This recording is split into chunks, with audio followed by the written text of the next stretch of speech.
خوش نصیب ہوتے ہیں وہ لوگ کہ جنہیں اللہ کی اطاعت کا شرف حاصل ہوتا ہے۔ نبی کریم رؤوف الرحیم علیہ الصلاۃ والسلام کی کامل مکمل محبت، اطاعت، اتباع نصیب ہوتی ہے۔ اور خوش نصیبی اگر اللہ زیادہ بڑھا دے تو کامل اطاعت کا معنی یہ سمجھ میں آتا ہے کہ ہر وہ جڑی ہوئی چیز کہ جو اللہ کے محبوب سے ہو، جس چیز کا تعلق سرکار دو عالم نور مجسم علیہ الصلاۃ والسلام کے ساتھ ہو، تو اس چیز کی عزت، اس چیز کی توقیر، اس چیز کا وقار رکھنا۔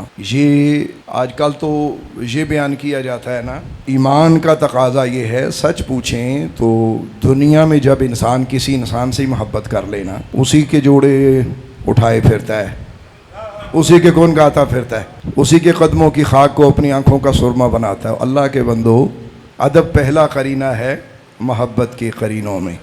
ادب جو ایک انسان کے اندر اللہ نے صفت رکھی ہے، اس صفت کے ہوتے ہوئے انسان یہ محبت کا جو سفر ہے یہ طے کرتا جاتا ہے۔ تو چہ جائے کہ محبوب ایسا ہو کہ جس جیسا محبوب کوئی نہ ہو۔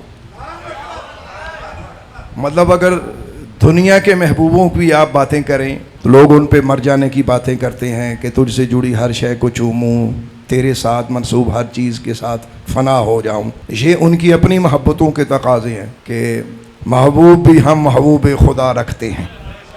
تو جب محبوب بھی حبیب خدا ہوں تو پھر محبتوں کے تقاضے کچھ اور ہوا کرتے ہیں، اور پھر مجاز سے حقیقت کی کوئی مثال نہیں ہوتی۔ ذرا یہ بھی ذہن میں رہے۔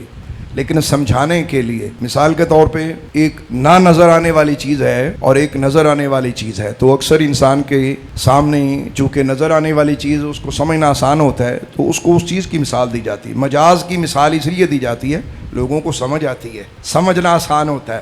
اور یہ تو اللہ وحدہ لا شریک کا بھی بڑا خوبصورت قانون ہے۔ وہ مالک فرماتا ہے ان اللہ لا یستحی ان یضرب مثلا ما بعوضہ فما فوقہا۔ فرمایا کہ اگر اللہ سمجھانے پہ آئے، مالک الملک جب مثال دینے پہ آتا ہے، سمجھانے پہ آتا ہے، تو پھر وہ مچھر تک کی مثالیں بھی بیان فرماتا ہے یا اس سے بھی آگے۔ تو یہ شان الوہیت کے بظاہر یہ چیزیں نعوذ باللہ استغفر اللہ منافی نظر آتی ہیں، لیکن رب کریم جل جلالہ نے کوئی بھی ایسی چھوٹی سے چھوٹی بات کہ کل کو بندہ جب اپنے اللہ سے ملے اور بندہ کہے کہ یا اللہ تو نے تو مجھے بتایا ہی نہیں ہے، تو میں نے دسدا ہے سمجھا دینا تو میں انج کردا، مالک نے یہ چیز چھوڑی ہی نہیں، کچھ بھی نہیں چھوڑا۔ تو سوچئے کہ وہ محبوب کہ جن کا مقام و مرتبہ اس درجے کا ہو کہ زمین کا ذرہ ذرہ ان کی عظمتوں کو سلام کرے، آسمان کا کونا کونا ان کے مقام رفیع کے آگے جھکتا جائے۔ یعنی حال یہ ہے کہ آسمان بلند ہے، شان یہ ہے کہ آسمان در مصطفیٰ پہ جھکا ہوا ہے۔ تو جس کے در اقدس کے سامنے آسمان سرنگوں ہے، جناب جبریل امی جس کے درباں ہوں، جس کے قدمین شریفین کی مٹی کو اللہ نے قسم کے ذریعے بیان کیا ہو، تو کوئی کسر رہ جاتی ہے ایسے محبوب کے بارے میں؟ کہ جب محبوب ایسا ہو تو اس سے جڑی ہوئی ہر چیز کتنی عزیز اور کتنی معزز ہوا کرتی ہے۔ یاراں دے لکھے خط لوگ کئی سالوں بعد نکال کے لوگ پڑھتے ہیں، چومتے ہیں، روتے ہیں۔ میرے محبوب کا خط ہے، میرے محبوب کا خط ہے۔ ذرا سوچو کہ جو محبوب کی طرف منسوب الفاظ ہوں وہ کتنے معتبر ہوتے ہیں، پھر وہ لوگ کتنے معتبر ہوتے ہیں کہ جو محبوب کے جسم کا حصہ ہو۔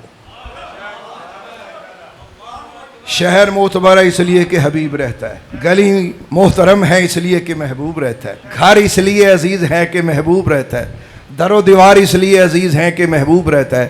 ذرا سوچو جب قرب بڑھتا جائے گا، قدر بڑھتی جائے گی، جو چیز جسم سے چھو جائے وہ معتبر اور معزز ہو جائے، سوچو جو جسم کا حصہ ہو اس کا مقام و مرتبہ کیا ہو۔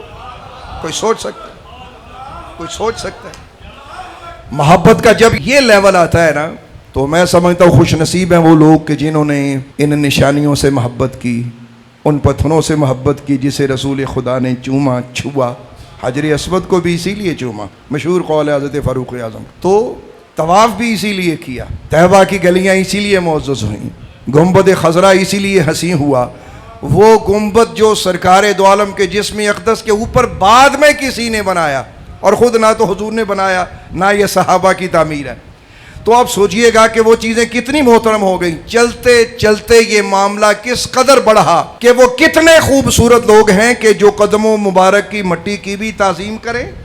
یعنی جو چیز جس میں نازنی سے چھو جائے اس کی بھی عزت کریں, اور وہ چیز جو رسول خدا کے جسم معطر کا حصہ ہو, جسے آل و اولاد کہا جاتا ہے, اس پہ بھی قربان و فدا ہو جائیں. کتنا خوبصورت عقیدہ ہے, قدموں سے شروع ہو جگر اور سر پہ ختم ہو رہا.